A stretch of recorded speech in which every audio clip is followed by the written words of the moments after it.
Hi dear student, स्वागत करता हूं मैं संजय कुमार आप सभी का आपके अपने चैनल इंग्लिश बैकबोन के ऊपर। आज हम पढ़ने वाले हैं journey to the end of the earth. मतलब journey to the end of the earth के हम सबसे पहले एक्सट्रैक्ट के क्वेश्चन करेंगे और एक्सट्रैक्ट के क्वेश्चन पूरे करने के बाद फिर आपको एक एक क्वेश्चन का वीडियो मिलने वाला है। और आप सभी प्यारे बच्चों को अब तक तो पता चल गया होगा, सुबह 6 बजे, 2 बजे, 4 बजे, फिर 6 बजे और फिर शाम को 8 बजे आपको यू कंटिन्यू 5 वीडियो एक दिन में मिल रहे हैं। और इस तरीके से 12th क्लास की इंग्लिश हमारी चलती हुई चल रही है। आइए शुरू करते हैं आज की क्लास और देखते हैं हमारे क्वेश्चंस। आप स्क्रीन के ऊपर देख पा रहे हैं 4 क्वेश्चन है, समझते हैं journey to the end of the earth के। कि from which lesson has this extract been taken.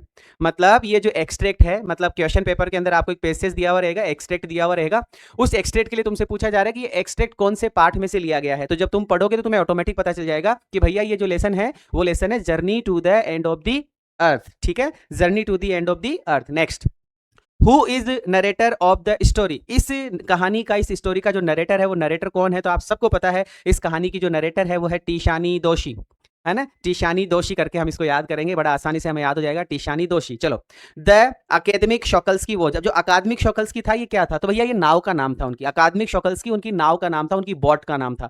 तो क्या है ये कि द अकादमिक शॉकल्स्की वो, अकादमिक शॉकल्स्की क्या है, ए वाटर क्राफ्ट। जैसे एयरक्राफ्ट होता है ना हवा में उड़ने वाला, वैसे ही वाटर क्राफ्ट होता है पानी में चलने वाला। तो भैया ये हो गया आपका वाटर क्राफ्ट। ठीक है, where was the narrator travelling to. अच्छा ये बताओ, इस लेसन में हमने पढ़ा, हमने लाइन टू लाइन पूरा लेसन पढ़ा, तो बताइए हमारी जो राइटर है टीशानी दोषी वो कहां पर जा रही है। तो सर वो अंटार्कटिका जा रही है। कहां जा रही है भैया, अंटार्कटिका जा रही है। तो journey to the end of the earth हमारे लेसन का नाम है, टीशानी दोषी हमारी राइटर का नाम है, और उनकी नाव का नाम जो अकादमिक शॉकल्स की है वो एक वाटर क्राफ्ट है, और हमारी जो नरेटर है वो कहां जा रही है, वो अंटार्कटिका जा रही है।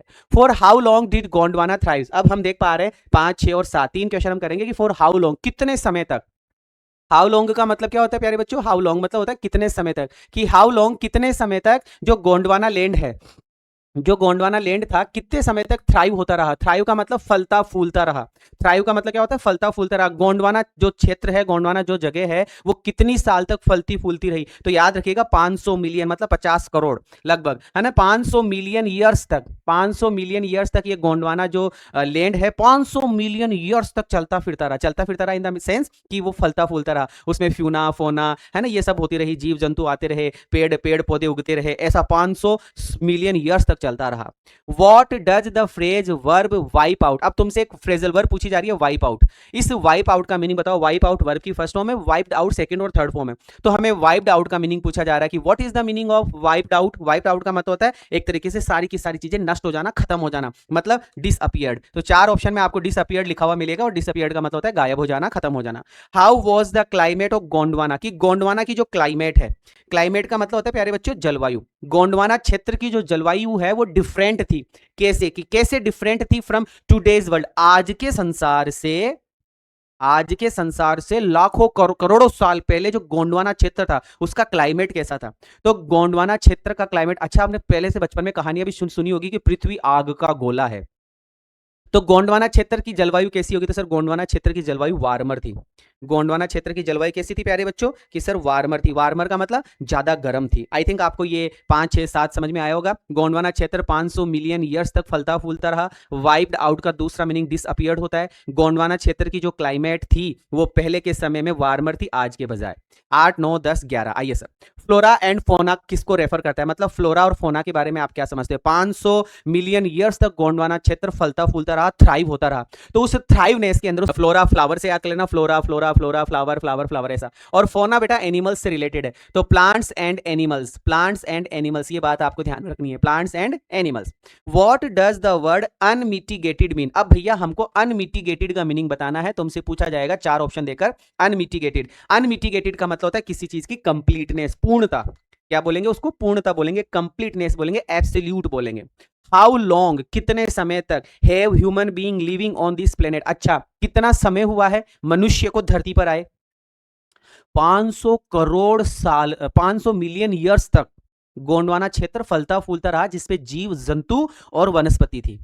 मनुष्य ह्यूमन बीइंग को इस धरती पर, इस धरा पर आए कितना समय हुआ है। जब लेसन पढ़ा था तो हमने पढ़ा था कि इस जियोलॉजिकल क्लॉक के ऊपर कुछ सेकंड ही हुए हैं।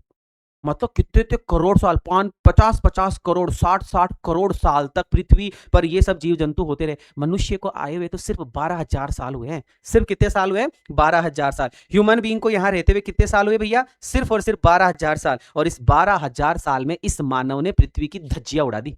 उड़ा दी कि नहीं उड़ा दी। What is responsible for all the ruckus, what is the responsible, भैया कौन जिम्मेदार है। रेस्पॉन्सिबल के साथ में फॉर प्रेपोजिशन लगाएंगे, ध्यान रखना कि भैया कौन जिम्मेदार है, कौन रेस्पॉन्सिबल है, ऑल द रकस, ये जितना भी रकस हुई है, ये जितनी भी तबाही हुई है, इस तबाही का सबसे बड़ा कारण कौन है। तो भैया सबसे बड़ा कारण है ह्यूमन पॉपुलेशन, सबसे बड़ा कारण है मानव की जनसंख्या की वृद्धि। ह्यूमन पॉपुलेशन सबसे बड़ा कारण है, ह्यूमन पॉपुलेशन। फिर है डिट्रियोरेशन ऑफ नेचर, प्रकृति का डिट्रियोरेशन हो रहा है, ह्रास हो रहा है, पृथ्वी का विनाश हो रहा है, तो डिट्रियोरेशन ऑफ नेचर, नेचर का विनाश हो रहा है। बिल्डिंग अप ऑफ सिटीज, भैया सिटीज और मेगा सिटीज का निर्माण हो रहा है। जब आप क्वेश्चन आंसर पढ़ेंगे ना आगे आने वाली वीडियोस में, तब और भी ऑप्शंस मिलेंगे आपको। कार्बन डाइऑक्साइड बढ़ रही है, ऑक्सीजन की मात्रा कम हो रही है, पेड़ों की कटाई हो रही है, ओजोन परत में छेद हो रहा है, फ्यूल की ज्यादा बर्निंग हो रही है, ठीक है, फैक्ट्रियों से वेस्ट मटेरियल निकलता रहता है, ह्यूमन पॉपुलेशन बढ़ रही है, नेचर का डिट्रियोरेशन हो रहा है। तो चार ऑप्शन आते हैं, तो 1 2 3 आगे और नीचे आ गया ऑल ऑफ दी अबव। तो आंसर क्या हो गया, all of the above.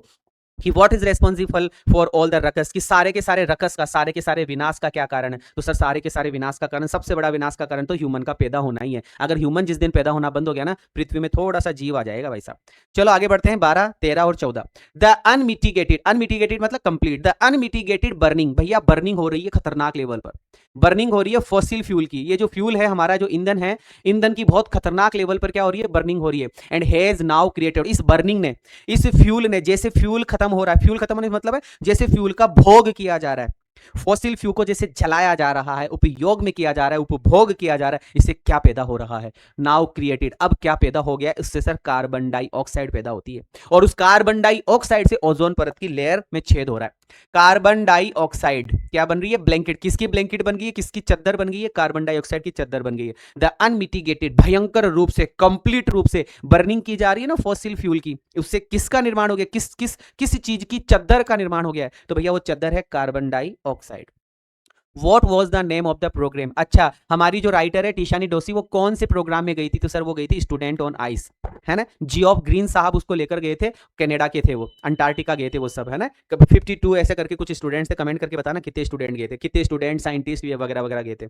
Student on ice programme का नाम है। The programme was aimed to, अच्छा प्रोग्राम कहाँ एम था, प्रोग्राम का लक्ष्य क्या था, मतलब प्रोग्राम कहाँ गया था, किसके लिए गया था, तो आओ कि सर प्रोग्राम का जो उद्देश्य था, वो उद्देश्य था take students to the end of the world. सबसे बड़ा उद्देश्य था कि स्टूडेंट्स को लेकर जाए एंड ऑफ द वर्ल्ड, संसार के अंत तक, और संसार का अंत कहां हो रहा है, अंटार्कटिका पर।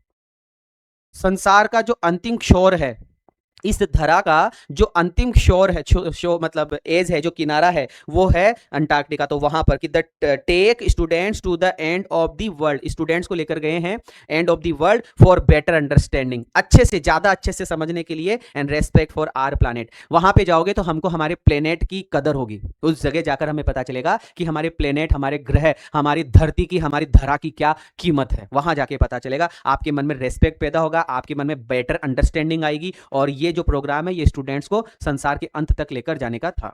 15 16 17। The programme was headed by, प्रोग्राम को किसने लीड किया था, तो सर कनेडियन थे कोई, जियोफ ग्रीन, उन्होंने उसको लीड किया था। Who is I in this lesson, जब हम ये लेसन पढ़ रहे हैं तो इस लेसन में आई आई आई आई करके कौन बोल रहा है, इस लेसन में आई आई करके हमारी जो राइटर है ना टिशानी डोसी, वो बोल रही है। The author travelled to Antarctica, author ने किसकी यात्रा की, ऑथर ने अंटार्कटिका की यात्रा की ऑन ए रशियन रिसर्च के ऊपर।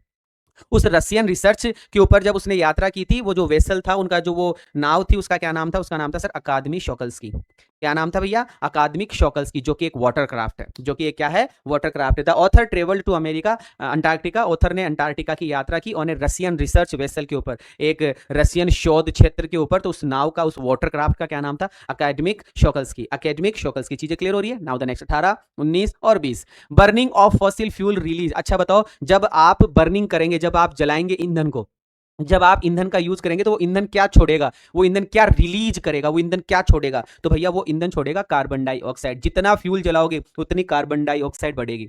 Following gas caused global warming, अच्छा ये जितनी भी गैसेज है, जो जितनी भी जहरीली गैसेज है, जब इन जहरीली गैसेज का आप यूज करोगे तो कॉस्ट ग्लोबल वार्मिंग, इससे क्या बढ़ेगी, ग्लोबल वार्मिंग। तो वो कौन सी गैस है जिसका ज्यादा यूज करने से कार्बन ग्लोबल वार्मिंग बढ़ती है, तो भैया वो है कार्बन डाइऑक्साइड की फॉलोइंग गैस। निम्नलिखित गैस में से वो कौन सी गैस है जिससे ग्लोबल वार्मिंग ज्यादा बढ़ रही है, तो सर वो है कार्बन डाइऑक्साइड। कार्बन डाइऑक्साइड किससे बढ़ रही है, burning fossil fuel, burning fossil fuel, burning fossil fuel से तो कार्बन डाइऑक्साइड बढ़ रही है। वी मस्ट विजिट अंटार्कटिका, हमें 101% अंटार्कटिका की यात्रा करनी चाहिए if we want to study. अगर हमें स्टडी करनी है, अगर हमें एग्जामाइन करना है, अगर हमें पढ़ाई करनी है, जांच पड़ताल करनी है इस धरती की, अगर हमें इस धरती की जांच पड़ताल करनी है तो हमें अंटार्कटिका जाना चाहिए। तो धरती की क्या जांच पड़ताल करनी है? धरती का प्रेजेंट, धरती का पास्ट, धरती का future. Earth present past and future. अगर अर्थ का प्रेजेंट पास्ट और फ्यूचर अगर आप जानना चाहते हैं तो वी मस्ट विजिट अंटार्कटिका। हमें अंटार्कटिका की यात्रा करनी चाहिए। Carbon dioxide, present past and future. 21, 22, 23 और 24 आइए सर समझते हैं। अंटार्कटिका स्टोर करता है अबाउट आइस। देखो अंटार्कटिका ने स्टोर कर रखा है, अंटार्कटिका पर है आइस, मतलब बर्फ है। पृथ्वी की टोटल आइस, मतलब मुझे ये बताओ अंटार्कटिका जो ये पृथ्वी है, इस पृथ्वी का जो साउथ पोल है, इस साउथ पोल पे जो बर्फ है, इस साउथ पोल पर जो बर्फ है वो पूरी धरती पर जितनी बर्फ है उसका कितना प्रतिशत यहां पर है? अंटार्कटिका पर कितनी परसेंट बर्फ है पूरी धरती की? तो पूरी धरती पर जितनी भी बर्फ है ना, जितनी भी बर्फ है उसका 90% बर्फ तो यही है। ये जितना भी यहां बर्फ होगा उसका 90% बर्फ तो इतनी सी जगह में ही है। इतनी बर्फ है ना। बताया था ना कितने तो बड़े बड़े बर्फ के बड़े बड़े शहर है ना, आया था ना। बताओ कौन सा देश का नाम था वो? अंटार्कटिका स्टोर करता है आइस, अर्थ की टोटल आइस का 90%। Antarctica is an ideal place to study. Ideal मतलब आदर्श स्थान है टू स्टडी। भैया ये जो अंटार्कटिका है ना, ये अंटार्कटिका आदर्श स्थान है स्टडी करने का। क्या स्टडी करने का? Environmental and climate change. यहां पर जाकर आप एनवायरमेंटल का और क्लाइमेट का, जलवायु का और पर्यावरण का जो परिवर्तन होता है वो परिवर्तन यहां पर आप स्टडी कर सकते हैं। अंटार्कटिका पे जाकर आप क्लाइमेट और environmental change, environmental and climate change के बारे में स्टडी कर सकते हैं। Student on ice programme was headed by, किसके द्वारा ये हेड किया गया था? वापस से आ गया Canadian Geoff green. Antarctica does not have, Antarctica पर क्या नहीं है? अंटार्कटिका पर बायोडाइवर्सिटी नहीं है। ये सबसे इंपॉर्टेंट है। अंटार्कटिका पर क्या नहीं है? बायोडाइवर्सिटी। बायो मतलब जीव, बायोलॉजी जीव विज्ञान। तो अलग अलग अलग अलग प्रकार की जीव नहीं है वहां पर। जैसे इस पूरी धरती पर जितने कितने करोड़ों लाखों अरबों खरबों प्रकार के जीव जंतु है, वहां पर करोड़ों अरबों खरबों प्रकार की जीव जंतु नहीं है। मतलब बायो डाइवर्सिटी नहीं है, बायो विभाजन नहीं है, जैव विविधता नहीं है। क्या नहीं है? जैव विविधता नहीं है। Antarctica does not have biodiversity. Antarctica does not have biodiversity. 25, 26, 27। How did the author feel, author ने कैसा फील किया ऑन रीचिंग अंटार्कटिका? अंटार्कटिका पहुंचकर हमारी लेखिका ने कैसा फील किया? तो ग्रेट रिलीफ, उसको बड़ा आनंद आया, ग्रेट रिलीफ मिला। How did author feel? Author ने ग्रेट रिलीफ फील किया।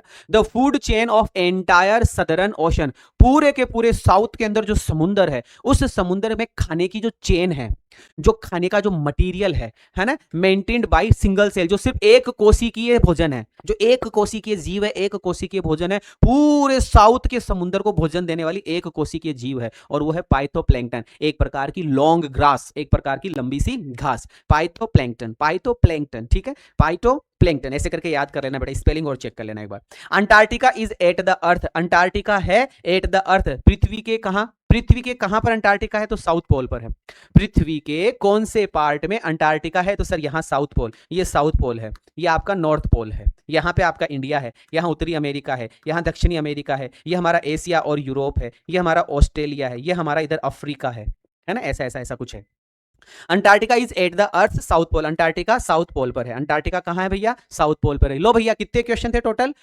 टोटल क्वेश्चन थे 27। तो ये 27 क्वेश्चन पूरे हुए, सारे इंपॉर्टेंट है। अच्छा इनके अलावा भी मेरे पास में 50-60 क्वेश्चन और है, वो मैं आने वाले एग्जाम के टाइम पे करवाऊंगा, तब आपको और मजा आएगा। कैसी लगी क्लास मुझे जरूर से कमेंट करके बताइएगा। आप लाइक शेयर और सब्सक्राइब करेंगे, मैं पूरी मेहनत कर रहा हूं। अंटार्कटिका वाला पार्ट जो journey to the end of the earth जो लेसन था, सुबह 6 बजे आपको वीडियो मिल रहा है, अभी शायद आप देख पा रहे होंगे। अब 6 बजे के बाद में आपको 2 बजे, फिर 4 बजे, फिर शाम को 6 बजे, फिर 8 बजे इसी लेसन से रिलेटेड बड़े क्वेश्चन स्टार्ट हो जाएंगे। विदा लेना चाहूंगा। Thank you so much, bless you all, जय हिंद, बाय बाय। मुलाकात करता हूं नेक्स्ट वीडियो में क्वेश्चन आंसर के साथ।